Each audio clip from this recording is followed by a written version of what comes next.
All right. So thank you everybody for joining the third session of the ABCs for Emotional Intelligence and Leadership Development. My name is Kevin Stoffel, one of your co-hosts, and joined with Dr. Sherry Buffington, the other co-host, who is a longtime friend, mentor, teacher of mine. So I'm very pleased to always share the stage with her. This is just a little background slide on each of us for those of you that don't know us. But for everybody else, it gives you a little bit of background on who we are and what we've been doing in the last 20, 30 years of our professional careers in the area of emotional intelligence and leadership development.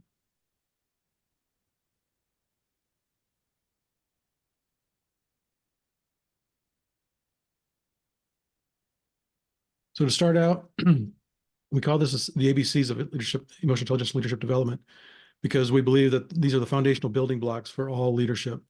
And starts with awareness, and greater awareness leads to better choices, and better choices with a caring attitude leads to true leadership. And true leadership always begins with leading ourselves well. So we really believe that these are the foundational building blocks of leadership. My mouse doesn't want to work. So Sherry developed this model called the ACE effect: awareness, choice, and effect on energy flow.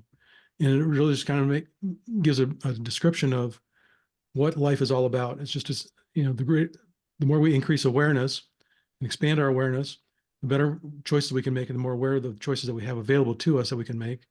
And every choice comes down to doing the right thing or the wrong thing. And life is just a series of choices. And if we always do the right thing, it leads to a positive energy flow or energy effect.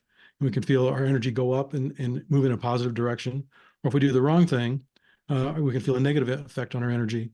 And taking the caring approach is always the right thing to do. And the opposite of that is if you don't do the wrong thing, it also leads to a more positive path. Yeah. So we really just see this as a model for how life works. It's like I said, it's just a series of choices, but everything begins with awareness, and everything has an effect on our energy flow. Is it positive? Is it negative? Or is it stuck? And ultimately, all we can ever share with anybody is awareness.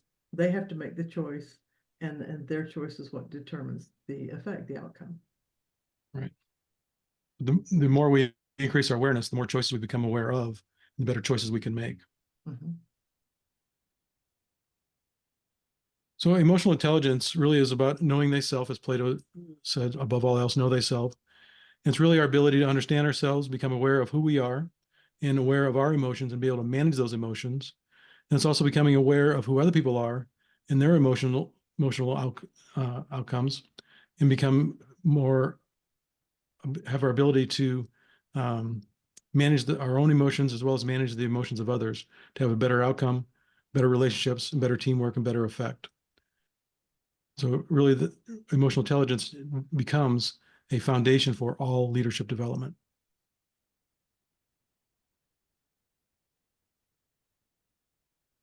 So this is a series that we're doing every month, as I said earlier, on the second Wednesday of the month at 10 a.m. Mountain Time. We started out with motivation. The first month, last month we did influence. And this month we're focusing on assertiveness, looking at some tactical skills for increasing your ability to assert yourself so you can get what you want without alienating others. And then in future months, we'll go on down the list. Or next month, we're going to talk about integrity and honesty and the foundation of trust that builds. And then dependability, decisiveness, self-leadership, effective communication, problem solving, change management, and vision and delegation. So please join us each month, and we look forward to the continued conversation as we move along. So assertiveness is a learned approach to getting what you want in an effective and non-confrontational way. The reality is that there's no formal training process for assertiveness in our educational system, right? We don't learn it in grade school. We don't learn it in middle school. We don't learn it in high school. We don't even, learn it in college for the most part.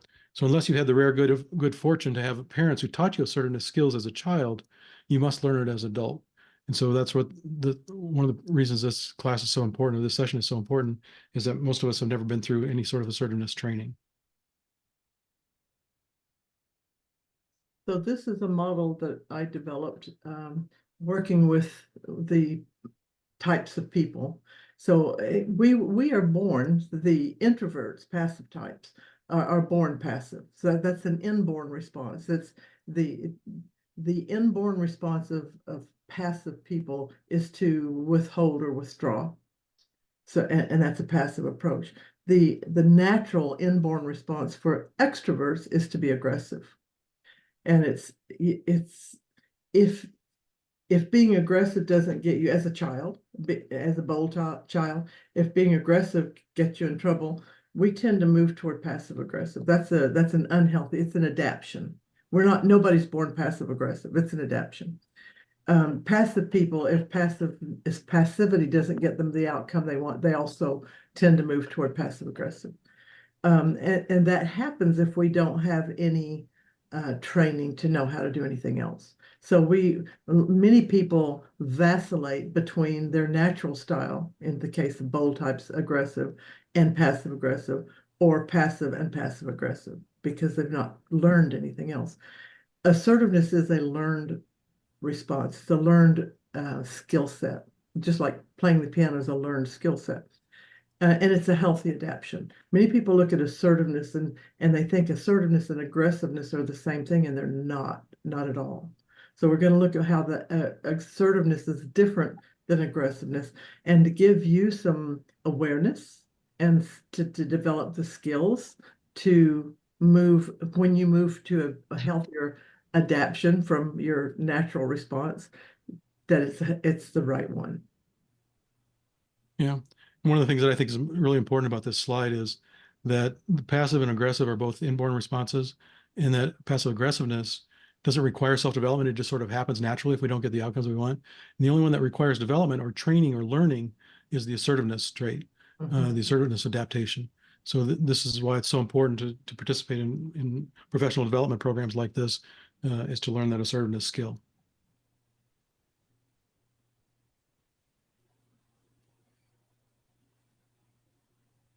So this question asks, how do you behave and what is the difference? Nobody is aggressive all the time, or passive all the time, or passive aggressive all the time, or assertive all the time. Even people who have learned assertiveness are not assertive all the time. So we tend to move toward our natural response if stress gets too high. But the goal is to be assertive most of the time. So what do passive people look like?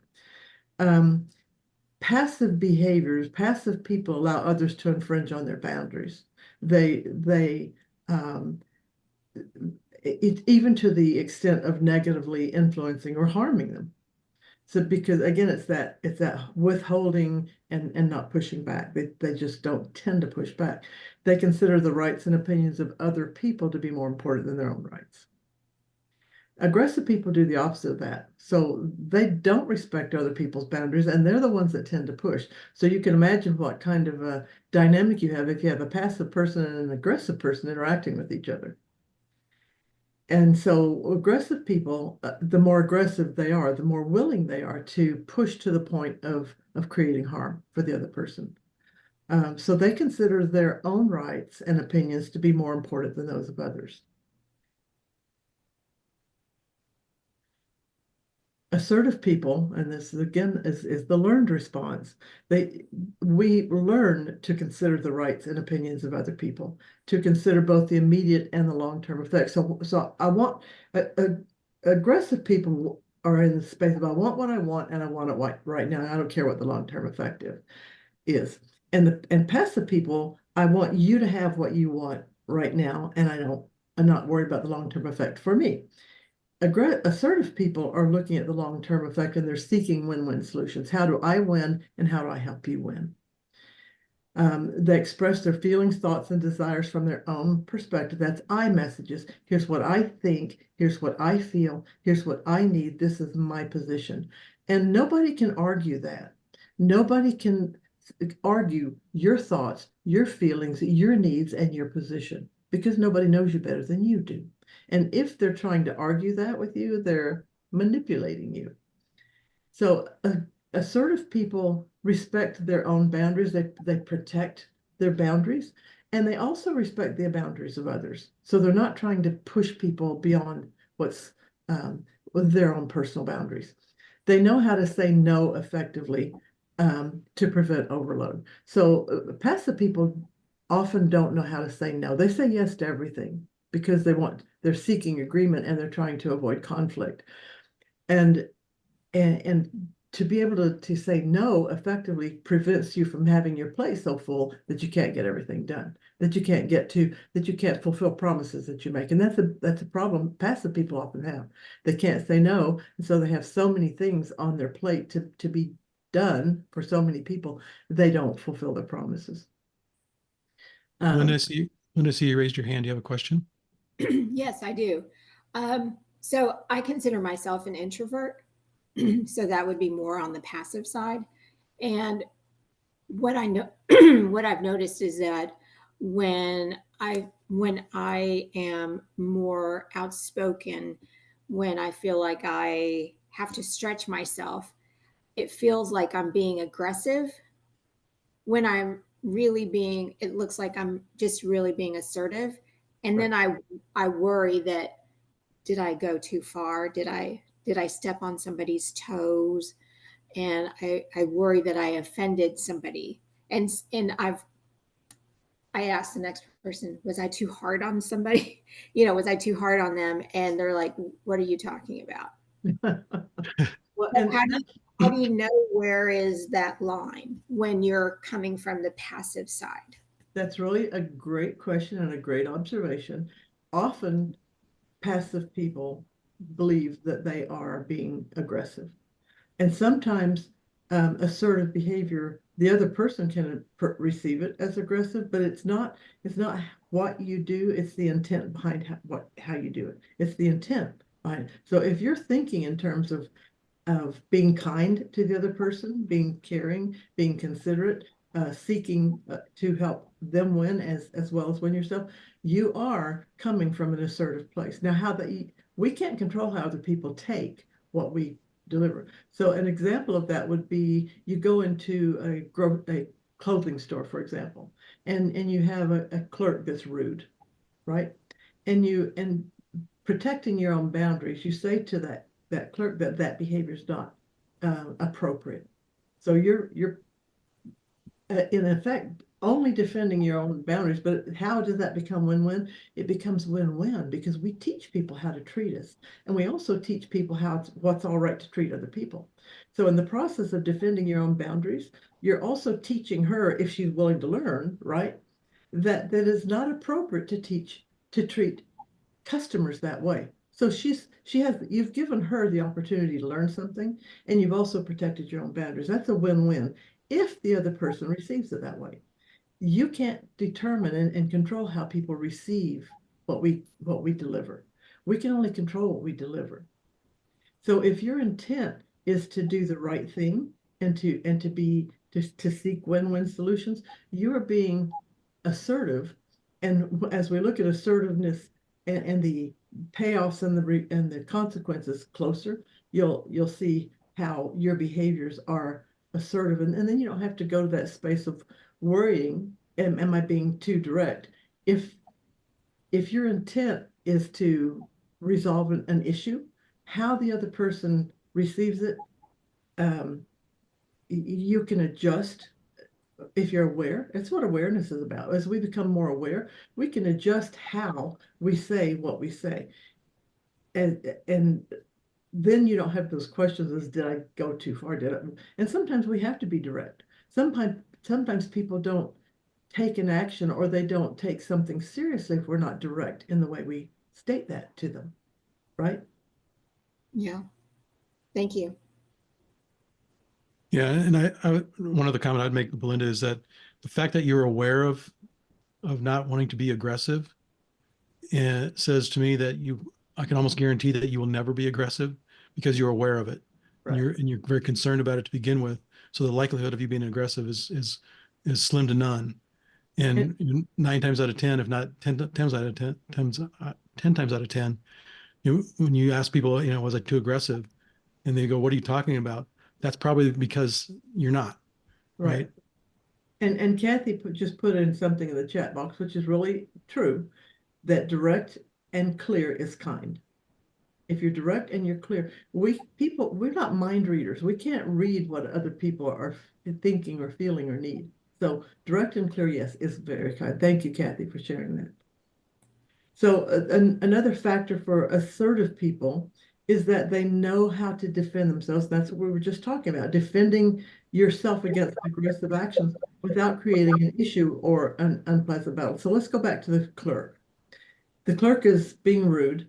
And if you said, you are being rude and that is not appropriate, that's aggressive. That's a you message. You want to go back to that other slide? Yeah. It's, why is it popping up?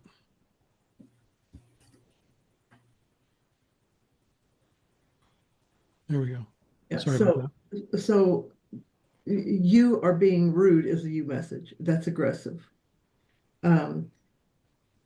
I don't appreciate being treated that way, and treating customers that way is not beneficial to you as a clerk. You'll get better results by treating people more kindly. That's my opinion from my position, and I'm stating to you how I feel and how I'm responding to what you just did. That's assertive. Now she might take it as aggressive. She might, she might say, well, you mind your own business. We can't control that response. We can only control how we say what we say. So you messages are always aggressive. I messages are assertive. Nobody can argue those effectively. Assertive people have a high degree of emotional intelligence. And so they learn to respond to other people rather than react to other people.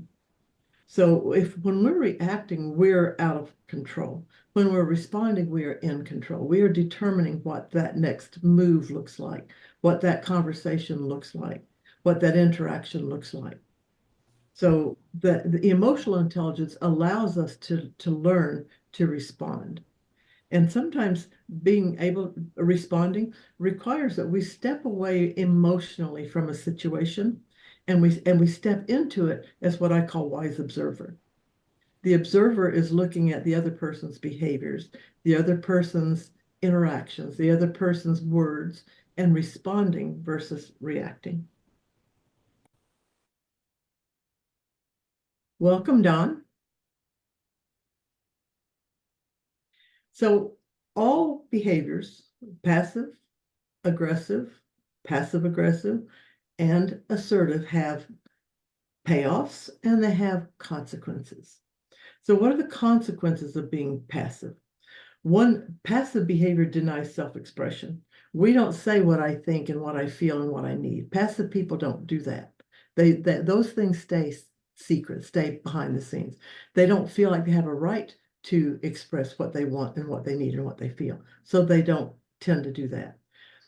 And if I'm not letting people know what I want and what I need and what I feel, then other people are going to decide for us. They're going to tell us where we go to lunch. They're going to tell us when we do what. So if we're not expressing what we need, then other people do that for us. They don't speak up or take a stand when things are going awry. So they just kind of deal with it. And the problem with that is it just keeps building. It's like a pressure cooker. At some point, you've had it, you've just had enough. And That's what I so, call getting emotionally hijacked. yeah, Right? yeah, exactly. Right, where our emotions hijack us and take control, and then we explode like a pressure cooker explodes, and lash out at people in very negative ways. And when passive people do that, they're always devastated themselves for having done it. Once they have released Yeah. all that pressure. If passive people can tend to remain silent when other people take advantage of them. I don't know what the huts is. That's a misword there. So they're essentially giving away their personal power. They don't keep it. They allow other people to run their life for them. Their energy is drained off. They don't achieve the desired goal, and the passive person suffers the most. So they're so busy trying to make sure everybody else is happy that the person that suffers most is that passive person.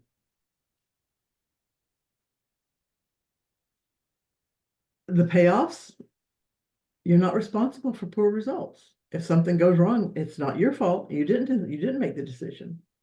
Everything is somebody else's fault. It conserves decision-making energy. So the brain tries to stay in energy conservation mode as much as possible. And decisions or take energy. So decision-making mode is an energy drain on the brain. So if we can stay out of decision-making mode, then we're conserving energy in the brain. So there's a benefit to not making decisions. They can avoid conflict. They're going to deal with conflict, but they can avoid certainly creating it. And they can avoid leadership expectations. So often passive people avoid stepping into a leadership role because there's responsibility there and they have to make decisions there.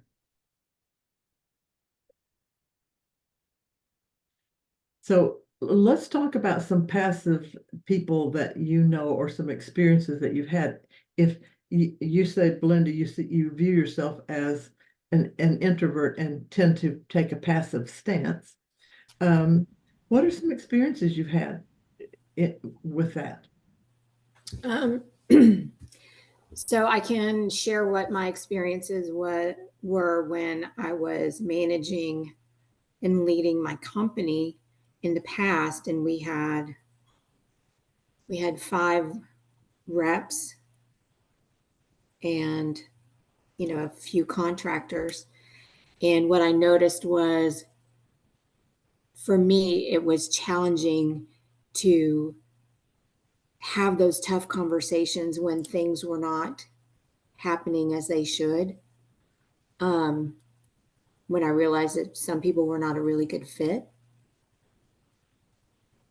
And then it would get to the point where I was really frustrated, but I was more frustrated with myself because I wasn't having those conversations. And I knew that. And then when I would finally start to reach out, the people I was reaching out to were not responding because they themselves were passive. So we had 2 people avoiding conflict. And by the time I was reaching out, I was no longer in the passive side. I was moving into the aggressive side, which I think, Kevin, that's what you were talking about. Like when you move into like, you've got all this energy pent up and now it's like about to explode. Mm-hmm. Yeah. It comes out in very negative ways. Yeah. And at that point I was just like, all I need is my equipment back, please. That's all. So when you think in terms of those situations, the one like you just described, what was your assumption behind your behavior? We believe there's something, we're telling ourselves something. We're telling ourselves that if we do something different, something will happen, or right? Or if I do this, this will happen. So what were you telling yourself? Let's see. Well, one, they were independent contractors. And so what they were doing with us was something that they layered in. So I didn't want to micromanage because they had their own businesses as well as what they were doing for us. So I didn't want to intrude too much into their daily lives, if you will, their daily business lives, because we were just our business layered into what they did, if that makes sense. Yeah. And so then what you're saying is that your thinking was, I don't want to be intrusive, right? I don't want to derail these people. That's actually assertive thinking, but that thinking led to a avoiding conflict. And that's also another thought that passive people often have is, I want to at all costs avoid conflict. How can I avoid conflict, right? And still get what I want? Well, that's what assertive people are capable of doing, avoiding conflict and getting what they want. Right. So when we're aware of what we're thinking and the thoughts that are dictating a behavior, we can then examine, again, that's an awareness issue. I'm aware of what I'm thinking. I'm aware of my assumptions here. Are they valid? And if we can say, no, those assumptions aren't valid, now we can make a different choice. And it's, and what we choose, what we become aware of and what we choose dictates our behavior. So when you become aware of what your assumptions are and whether or not they're valid, and you can make a new choice, that new choice changes your behavior. Right. Like in one instance, when I finally just sat down with myself to kind of like hash out what I'm feeling and who this person was, who, and I knew her very well. We were really good friends. I realized this isn't this wasn't something that was meant for her, and I felt like she was doing me like she thought she was doing me a favor, and instead it was just creating harm, Mhm. if that makes sense. Yeah. And so eventually I just sent her a text message and I said, I feel like this is not a good fit, and that's totally okay. I know this isn't something you really enjoy doing, and I'm totally cool with that. So That's would an love assertive to get, response. yeah, would love to get meet up to so we can get the tablet so I can get somebody else to take over. That's an And assertive response.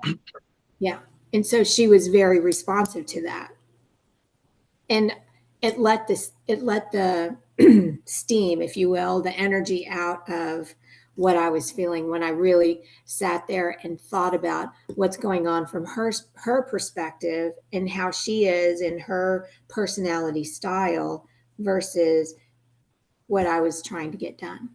And that's a great example of emotional intelligence, right? Is becoming aware of the other person and their emotions and what's going on inside of their head, putting yourself in their shoes to understand, you know, the dynamic between yourself and others, so that you can then make a better choice, have a better response, to get a better outcome. Yeah. Yeah, that's a beautiful example of that. And Yeah. she ended up helping me in other ways in the business. It's just she wasn't meant to be one of our reps. So that helped her and it helped you, right? That was a Yeah. perfect, that's a perfect example of an assertive response. Yeah. And one of the things I think about when I think about passive people is most people I think view people that are excessively passive as weak, incompetent. They don't respect them. You know, there's very negative connotations that go, you know, perceptions that go along with passivity, right? So it's one of the reasons why I think we need to work on our assertiveness skills is that we're not viewed by the majority of the world in that way. Well, and worse than that, passive people view themselves that way too. True. One Right. of So the it's things, one of the things a frustration that I have experienced with people who are passive is asking for input or asking for opinion, asking for things, and they don't. And you're totally guessing because they won't give you a firm yes or a firm no, or that it's hard to know whether or not that person is actually happy, sad, frustrated, has an opinion, really doesn't have an opinion, or are they just holding back? It can be it makes it very really hard to makes it really hard to have a relationship with that person, doesn't it? yeah. Well, yeah, it's hard on both people. And the interesting thing about that is when you make a decision for them because they won't make it for themselves, like you said, you don't know whether they're going to like it or not. And the thing is, if they don't like it, they don't say so. They just steam internally. And so, well, Kathy just made a stupid decision, right? Yeah, But and without even, and asking for input, getting no input, right, only making the decision, and then it's wrong. right, right. Yeah. So you can What's see everybody else? painful What's it? for other people too. Puts everybody else in the position of having to be a mind reader, and I haven't figured out anybody that's a mind reader yet. Now we haven't evolved that far yet. I must be weird. Or I don't know, maybe. So, being an introvert, one of the things that I've noticed is even though I am in that category, I always have an opinion or a thought or want to collaborate or brainstorm. It's just the nature of who I am. Vacillating on something is challenging.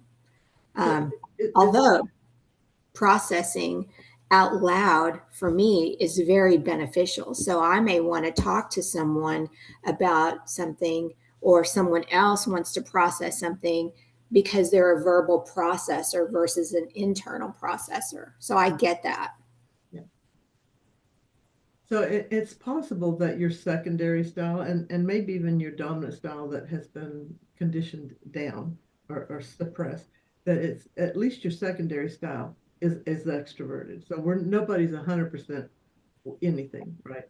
So if your secondary style is what we call commander, but it appears that it is, then you are going to be outspoken when you need to be.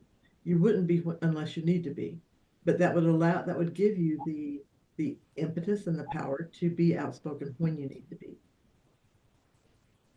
And commander styles oftentimes see themselves as introverts, Very often. even though they're more bold than they realize, because the extroversion is in action, not in interaction, right? So it's not about being a people engager. It's about taking action and getting things done. And that's how they express their extroversion. But they oftentimes view themselves or see themselves as introverts, even though they're truly extroverts. Right. They're not sociable, but they extrovert their energy through action. So even then, a lot of people who lead with commander and are extroverted action wise tend to move into introversion when it comes to social situations, interacting with people. So passive aggressive also has consequences, also has benefits. So the consequence of passive aggressive behaviors, we alienate others. We create distrust and confusion. The communications shut down. It builds walls of defense, because if someone is constantly manipulating or making snide remarks or innuendos, we don't trust those people. So trust disappears. It drains energy from the individual who's trying to maneuver and manipulate people, and it drains energy from the other people. You had a great example, Kathy, of um, trying to second guess somebody if they won't tell you what they need, right? It drains your energy and it drains theirs. This may achieve the desired effect, and they achieve it through manipulation. A lot of people don't know when they're being manipulated, and a lot of people do know when they're being manipulated. They don't know what to do about the manipulation, but they know when they're being manipulated. A lot of people do. It erodes trust, and in this case, others suffer the most. Both people suffer, but others suffer the most, just slightly, because passive aggressive people are passive aggressive because they can't be authentic. The passive aggressive people are never authentic.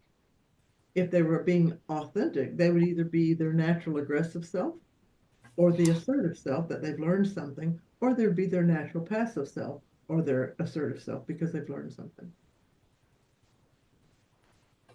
So what are the payoffs?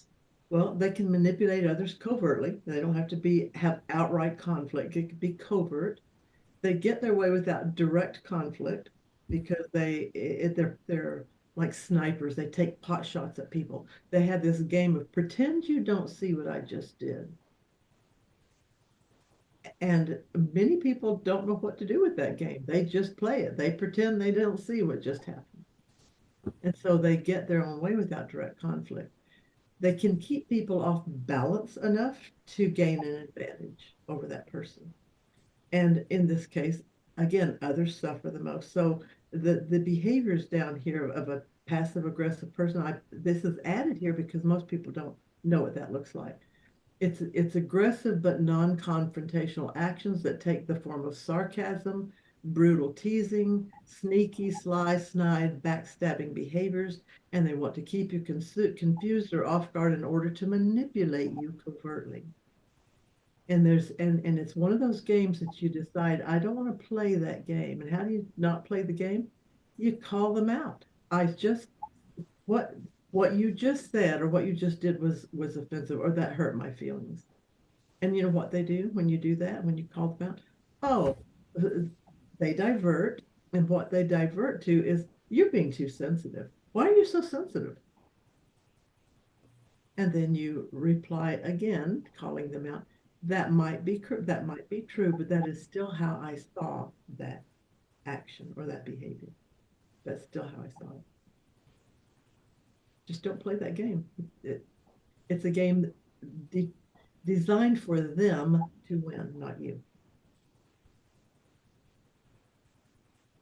Passive aggressive examples. Do you have anything that comes to mind that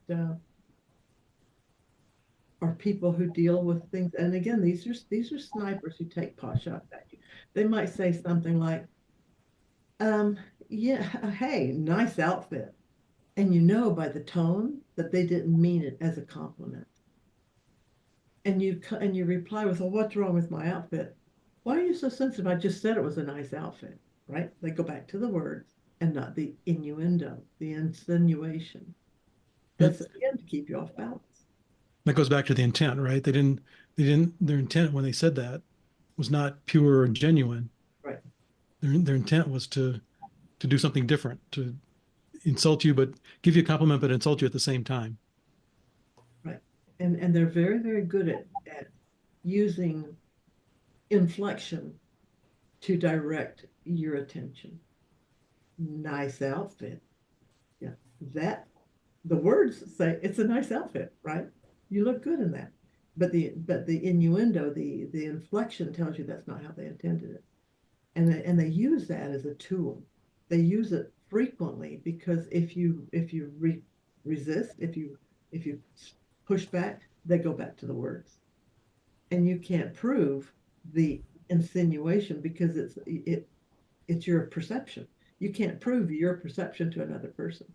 They can prove the words they spoke. There's I don't know if this is just manipulation or if it's also passive aggression.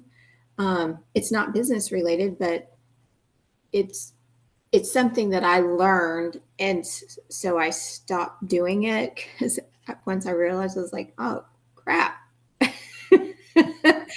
So when my kids were little, I would call my mom and say, do you have plans this weekend? And she would say yes or no. And as soon as she said no, I'd say, can you watch the kids? Because now she doesn't have an excuse. Instead of just saying, hey, mom, can you watch the kids this weekend? And be told no because she has plans, or maybe she doesn't want to. I don't give her the space to choose. I make her feel guilty. You know what I mean? If she says she doesn't watch my kids after she said she doesn't have any plans, or Right. she feels guilty if she says no. Right. And that's a great example of passive aggressive without it being purposeful. And again, if aggressive behavior or passive behavior doesn't get us the outcome we want, and we just naturally move to passive aggressive, oftentimes there's not an intent to be a manipulative. It just happens. And the fact that you became aware of the effect of that is brilliant. So the same could go to so when like inviting people to networking meetings, right? You want somebody to attend. Now I just say, hey, in case you have some availability, we have a meeting at such and such time, and I invite them. Instead of saying, hey, are you free at this time? No, yes, you are. Great, we have this meeting. Because it's the same thing as asking my mom if she's free. Right. And Belinda, I've learned to say, when someone asks me, I say, well, what do you need? There you go. Yeah. I've learned with my kids to take good care of my grandkids. It's not that I would usually say no, but I can tell it's what's coming on. So before I say anything, I said, so what do you need? What's going on? What do you want? Right. And that, I feel like I'm helping them to teach them to be more open and honest with their communication with me. Yeah. And a second step to that, Kathy, would be to direct them. Just let me know when you need something. Let me know what you need. You know, we don't have to go through this process of exploring where I am in the moment. Just tell me what you need. Yeah. It's back to Sherry's point earlier about we teach people how to treat us, right? By you asking what you need, you're teaching them how to treat you in a respectful way. Right. Like my son, now he just says, hey, Emma is going to be, she has a tournament. If you want to come, this is the time and place. And if I can come, I can come. Right. And you don't have to make any excuses for why, what, right. Beautiful. So what are the consequences of aggressive behavior? Well, aggression frequently alienates other people. It creates anger, it creates distrust, it builds walls of defense. And when we're being defensive, we can't be collaborative or connected. It drains energy from other people. It often empowers the aggressive person. Their energy isn't drained. They're just draining the energy from other people. They may achieve the desired goal through intimidation or force. And in this case, other people suffer the most. They don't, because aggressive people often have the opinion of, again, I want what I want, and I'm going to do what it takes to get it. So they're looking at their outcomes most of the time. And tend to have a I win, you lose kind of an approach, Right. right? And, The more I win, the better the better I am at my game. and because so many people don't like conflict and try to avoid it, they often do win. They often get their way. Yeah, they often get their way for the longest time, and then until it finally catches up with them at some point. Yeah, this person is what would be called a bulldozer. They just steamroll over people, a steamroller, a bulldozer. They just bulldoze over people. An interesting thing about aggressive people is when you, even in assertiveness, when you assert yourself, they escalate the aggression, and they escalate the aggression in the attempt to get you to back down, to get the other person to back down. So but the interesting thing about aggressive people is if you can earn their respect, they'll bulldoze over other people on your behalf. It's fascinating because not many people like aggressive people. Not many people interact with aggressive people well.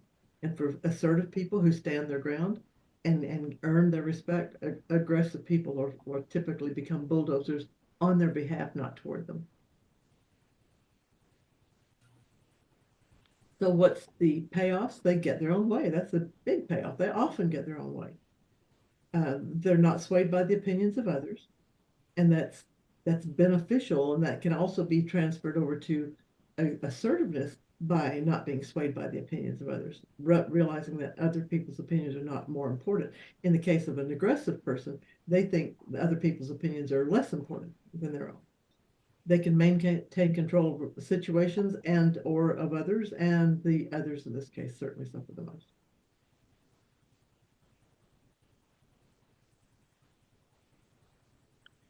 Aggressive people, we see those pretty readily because they're aggressive and they're in your face, right? So I bet we have some pretty interesting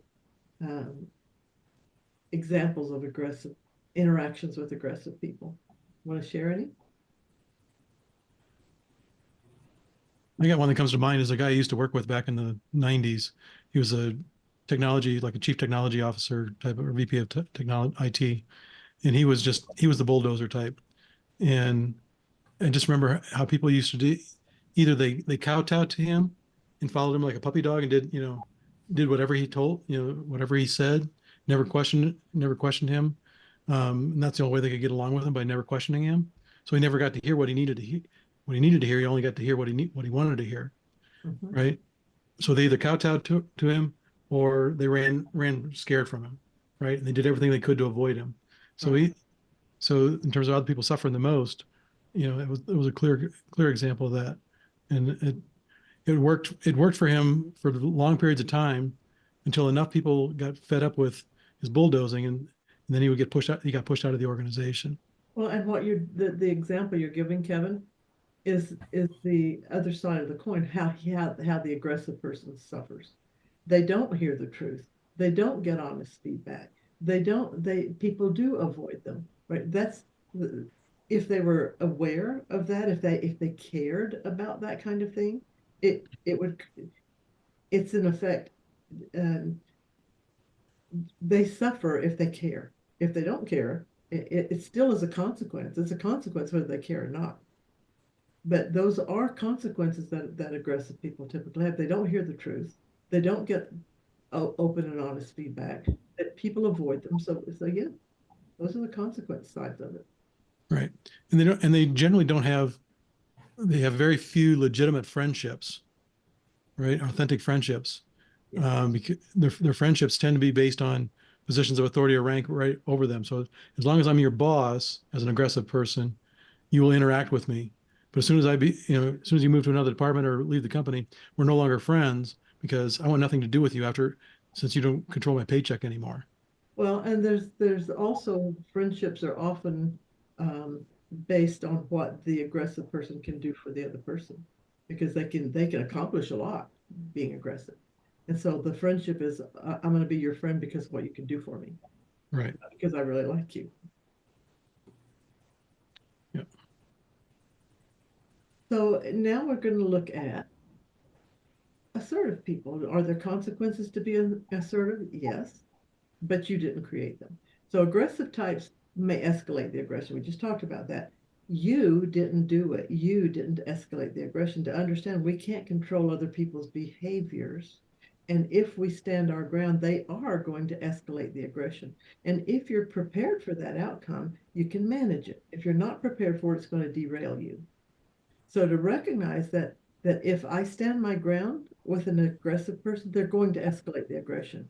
And the goal of escalating the aggression is to back me down, is to get me into that passive space where I give in. The goal is they win, you lose.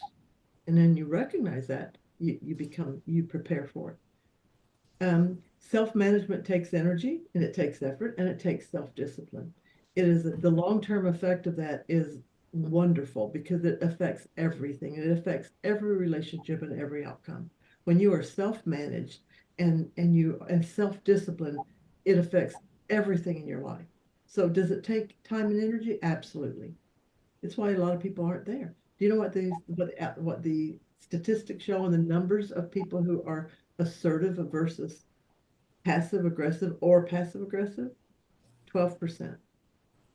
12% of people in most populations, 12% or less, are assertive. It's a skill most people don't take the time and the energy to learn. So if you have it, you're way ahead of the game. What are the payoffs?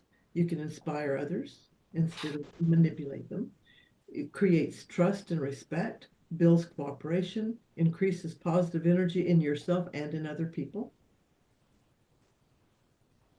Your example, Belinda, was a great example of that. The way you managed that contractor increased energy in her and in you. Both of you succeeded. Both of you won in that situation. It has a positive long-term effect, and that's the goal of assertiveness, is to have a positive long-term effect. It achieves the desired goal through positive influence. So and in this case, no one suffers. You're protecting your boundaries, you're stating your position, you're being honest, you're being authentic, and you're giving other people, you're teaching other people better ways to interact with one another. So everybody wins.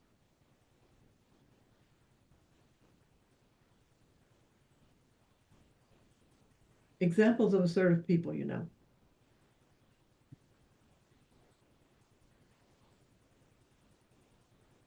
And this is an interesting exercise here, because if you do a scan of all the people you know, you'll find that 12% is probably pretty close to accurate. You can think of a lot of passive people. You can think of a lot of aggressive people. You can think of a lot of passive aggressive people. But how many people do you know that are truly self-disciplined, self-directed, self-led, emotionally intelligent enough to be actually listening to you and caring about your outcome and working with you or interacting with you in a way that both of you win? How many do you know? Very few, but some. And I've learned a lot from them in that I've always found it until I understood really what passive aggressiveness meant. And meeting someone who was an assertive, she was a nurse that I worked with. And by her just basically it comes down to setting boundaries. By setting those boundaries, by saying, I can do this, and I'm willing to do this, or but I cannot, and I won't do that. But this is what I'm willing to do. And being able to state it was like, wow. And it was early in my career. And so I started learning about how to say, yes, I would like that.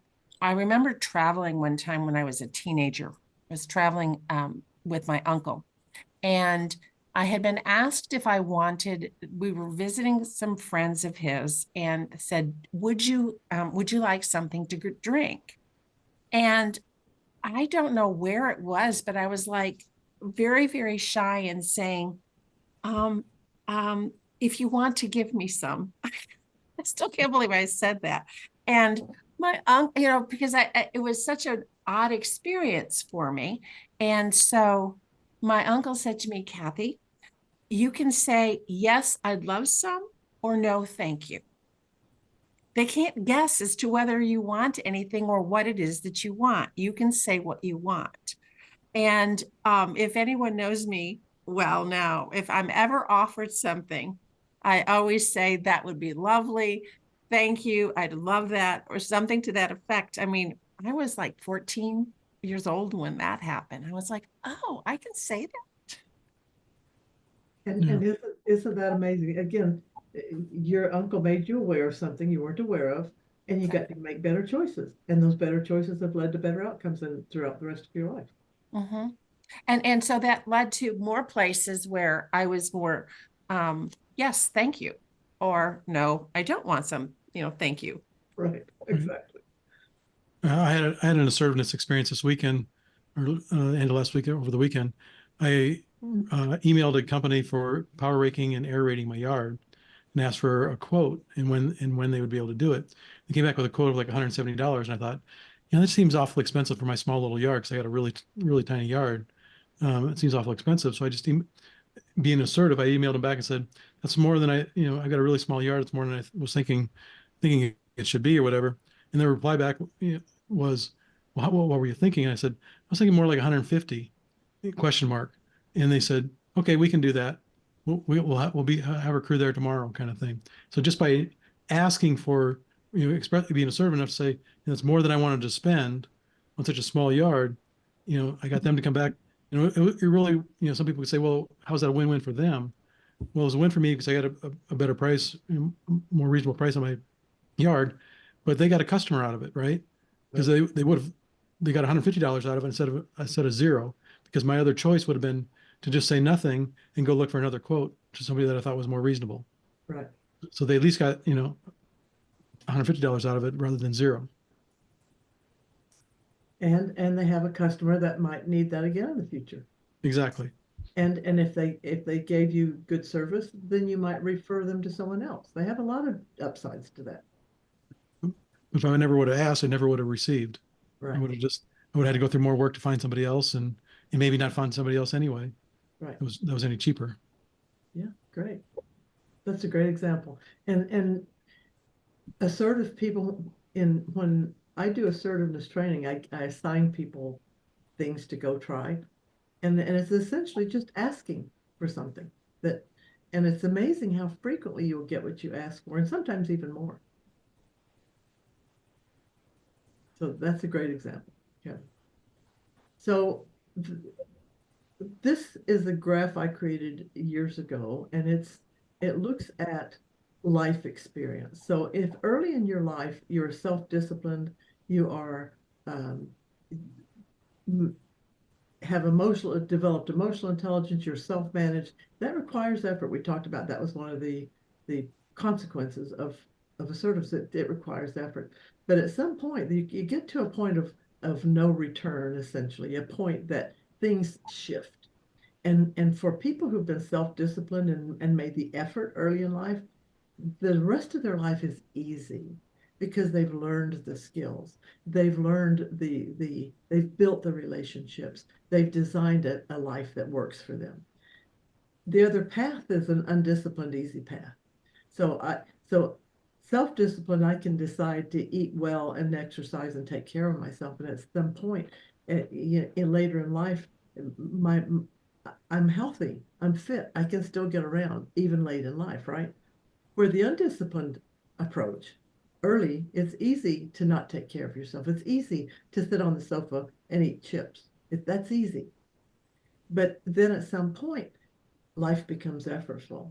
You're not healthy. You're not fit. It's hard to get around. And the same is true with relationships. At some point, those relationships start to deteriorate and they get harder and harder to maintain. So if we're taking the disciplined approach early, recognize the long-term result of that is life gets easier. If you're taking the undisciplined approach, the long-term result of that is life gets more effortful.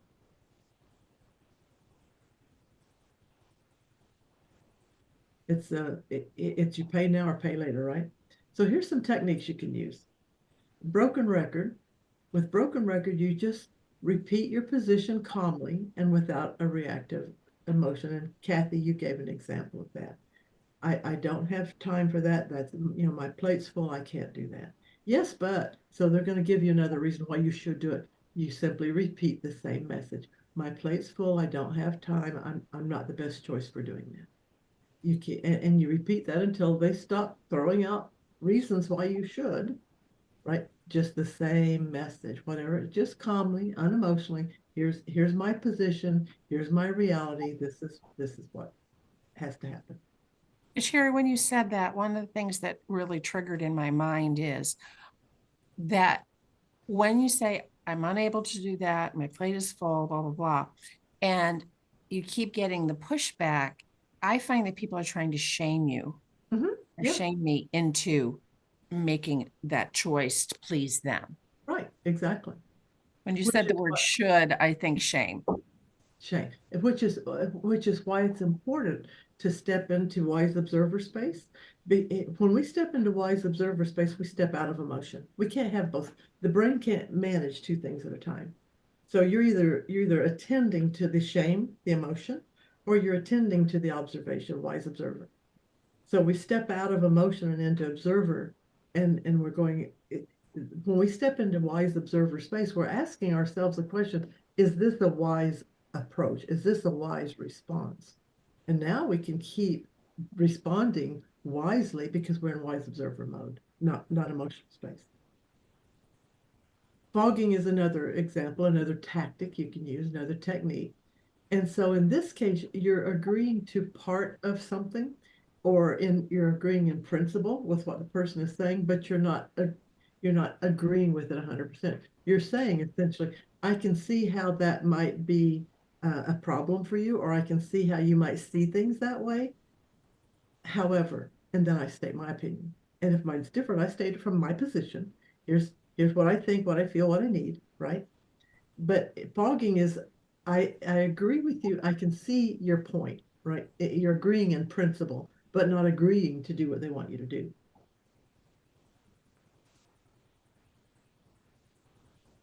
Negative inquiry is to, you understand the details of what's being said. You're seeking to understand without taking in the negative assertion. So again, it's, I can see how you might think that, so they make a negative assertion. You're just not doing your job well. That's a negative assertion, right? I can see how you might think that, but have you considered that? And then you present your side of it, right? So you're not negating them. You're not making them wrong. You're saying, I can see how you might think that. I can see how that might be your opinion. I can see how that might be your position. But have you thought, or have you considered, or is it possible that, right? So we're redirecting their assumption and their assertion to something, to another possibility. And guess what? When we offer people other possibilities, if they're willing to accept them, they gain. They expand their own awareness too. You So know, they your have uncle another, did that for you, Kathy, when he didn't say, have you considered the possibility that you could say yes or no, right? But he essentially did that without doing it this way. It expanded your awareness. well, you expand your awareness, but by expanding the awareness, you expand your choices that they can make. That's right. The content to process shift. So what that is you're moving from talking about the problem and shifting to what is or could be occurring right now. I understand that's a problem. What do you propose as a solution? So I tell leaders all the time when they have complainers on their team or in their organization, state, please don't come to me with a problem unless you also have a solution, a potential solution that we could discuss. I don't want to discuss the problem. I want to be aware of the problem, but I want to discuss the solution. So when you come to me with a problem, also come to me with a potential solution so we can discuss the solution. That's the content, the process shift. Diffusing. This is letting someone cool down before discussing an issue and to find a reason to create space. So if you're being assertive and someone's escalating the aggression, an aggressive person is escalating the aggression, finding a reason to step away from that and create some time, some space for them to cool down or for you to think things through. Sometimes in the middle of conflict, because stress levels go up, and when stress levels go up, the amygdala fires up, and the cognitive functions reduce. Now we can't think our way through things. If you step away, that allows you to reduce your stress levels and increase your cognitive function so you can go back and have a better discussion. So it can be something like, I have something I need to attend to. Can we get back to this in half an hour? All right. Or I really need to take a break and go to the bathroom. Anything to give you some space and time to think. Yeah. You can even say something like, I agree this is an important conversation we need to have, but I got something to tend to, right? So acknowledge that it's an important conversation that we need to have. Can we just do it at a later time? Right. And let's schedule a time to get back to it. So I'm not dismissing you. We just can't do it right now. Assertive inquiry or stop action is when people are going off the deep end and their emotions are completely out of control, to say, hold it, or hold it for a minute. Something isn't working here. What just happened? How did we get into this argument? Well, so it's an interruption of an emotional um, derailment. I mean, they're off the charts emotionally, and you just have to interrupt it. It's stopping that particular pathway. Because the reality is when we get on that emotional roller coaster, that emotional path, it just keeps escalating until the person's out of control. And if you can stop that early, you can stem that response.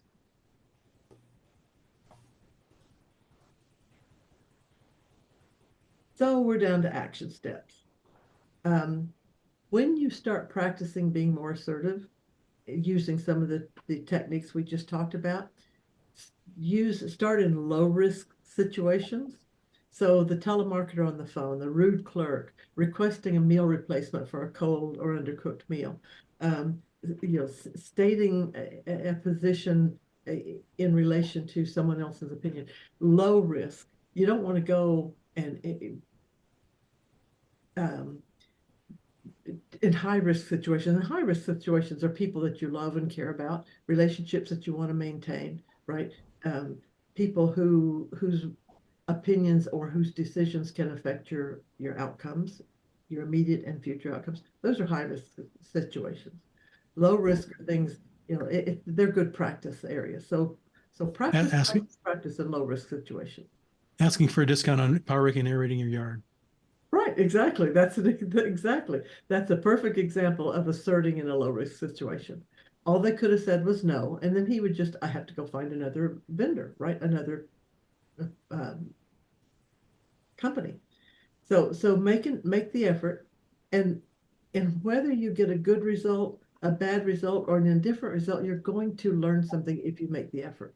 So you try something and it doesn't work. If you back away from it and you go, why didn't that work? What did I do here that did not work? Right? You learned something. What can I do differently to get a better outcome? Using the assertiveness techniques, what can I do differently to get a better outcome next time? So it doesn't matter what your outcome is, just practicing it will help you to learn something, especially if you back away and you evaluate the effect you just had. Approach assertiveness attempts as learning experiences and use the radar technique. And we talked about radar in an earlier session, where you do the research, you make an attempt, you determine the result of the attempt you made, you adjust. If you don't like the result, you make an adjustment, and then you repeat. So if you still don't like, after making the adjustment, you go back and you determine again the result of that adjustment. If you still don't like it, you just go back and you repeat. You keep doing that over and over. If you do that over and over, you won't ever fail, because you'll be approaching life as an experiment like scientists do. You might run out of time before you get the end result you actually want to have. I mean, you might run out of life before, but you won't have failed. We only fail if we give up on something we want. Yeah. As I look at these three action steps, I think about the confidence formula, which is knowledge plus experience plus positive feedback equals confidence, right? And now that we have the knowledge of what are some techniques for being assertive, now we got to go out and experience them. We got to practice them, experience them. We got to make the effort to do so and get that feedback loop from, okay, like I just asked for the discount on my yard work, and I got positive feedback that says, oh, I got a $20 discount, right? That boosts my confidence for the next time I want to go out to it, to another vendor and say, if I think the price is too high, ask for a discount. What's the worst that can happen, right? But every time I do it, I practice it and make the effort to do that. I get that experience, and that builds my confidence level and trying it again and again and again. And using your example, Kevin, imagine that you'd said to that company, I think $125 is fair. And they'd said yes. Right? Or they said, oh, you said, I think $125 is fair. And they said, well, we can't do it for that, but we could do 135, right? We don't know. So the part of negotiation is to ask for less than you're willing to take. If you're asking, if you're offering, so you offer less than you're willing to take, and you ask for more than you're willing to take. So that's a negotiation. So if I'm gonna ask for something, I'm gonna lowball it. I'm gonna ask for less than I'm willing to take, and then when they up the ante, and I accept it, they feel like they won, and I feel like I won, because we both got what we wanted, more of what we wanted. One of the things that I learned in going overseas and also to Mexico was that the price isn't the price. That's right. Never in Mexico. Also, I mean, other countries too, they expect to negotiate. Yeah, that's absolutely right. They expect you to negotiate. One word I learned very quickly in Mexico was demasiado, too much. Well, the other thing too is when you think about how many times do you go onto a website to buy something, and they will give you a discount if you will sign up for their emails or text messages or something like that. And so I'm always, before I'll go to a website and order something, I'm looking to see if there's a coupon somewhere. Does this one or that one? Of course, I've learned that at Kohl's, always. And even when I go up, if I'm at a store, is there a discount if I do this? Do you have a friends and family going on right now? And most times the price isn't necessarily the price that they're showing you there. That's right. And I've actually gone into stores where they had a sale the day or the few days before, and I was the day late, or but they were able to sell it for that price yesterday. And by being assertive and asking, and I say, I want the yesterday. I know I'm late, but you were able to sell it for that yesterday, and I'm a buyer if you will sell it for that today. Oftentimes they go get a manager. The manager doesn't want to lose a customer, so they'll give you the yesterday's price. So there are lots of things if you just ask. So we have a question page. What do you worry about? What do you fear? And what are you confident about? And those are things you don't maybe necessarily want to discuss. Now, if you do, that's great. If you don't, think about it. Think about the things you worry about. And make a decision as what can I do about that? What can I change so that I don't worry about that? What can I fear? Emerson said, do the thing you fear and the fear will disappear. That's true. If we wade into territory, when we step outside our comfort zone, we never go backwards. When we gain confidence, when we gain awareness, that never goes backwards. Your comfort zone expands to the degree you allow it to expand. So every time you step outside of fear space, that fear reduces or disappears. And then what are you confident about? And Kevin talked about the confidence formula. To be confident, you have to have knowledge, you have to have experience of the knowledge to validate it, and you have to have the experience needs to be effective enough that you get positive feedback.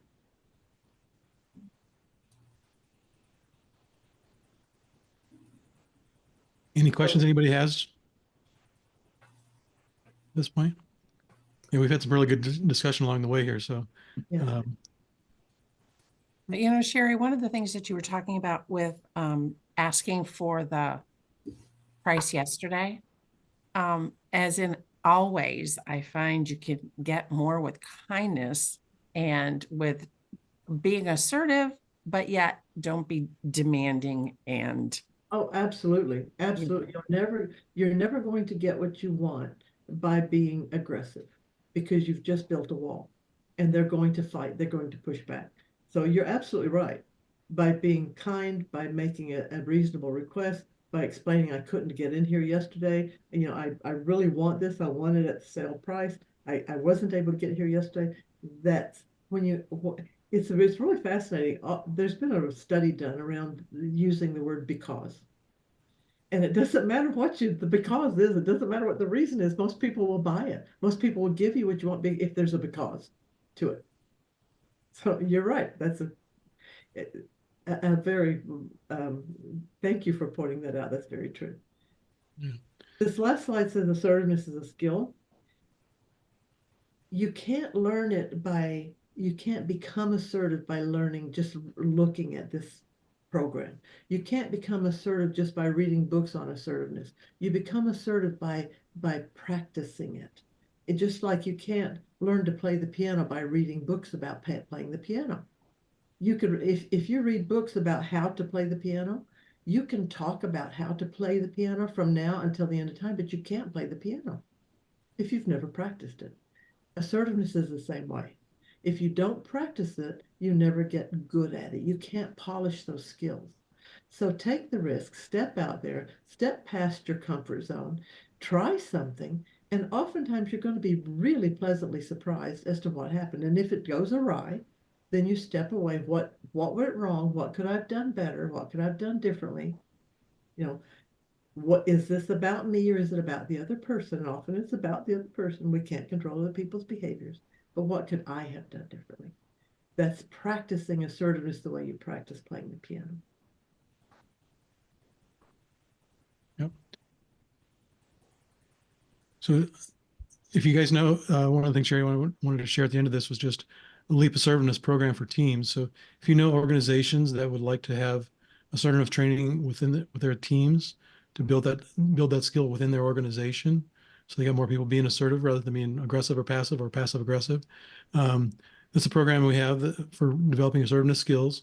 Some of the participant outcomes will be to learn to get what you want without creating conflict, learning to say no effectively to avoid overwhelm and burnout, learning to negotiate for better outcomes in all areas of life, and dramatically improving communication and interpersonal relationships. So if you think about a team or an organization, right, those are all benefits not only for the individual, but for the organization as a whole, for the team as a whole.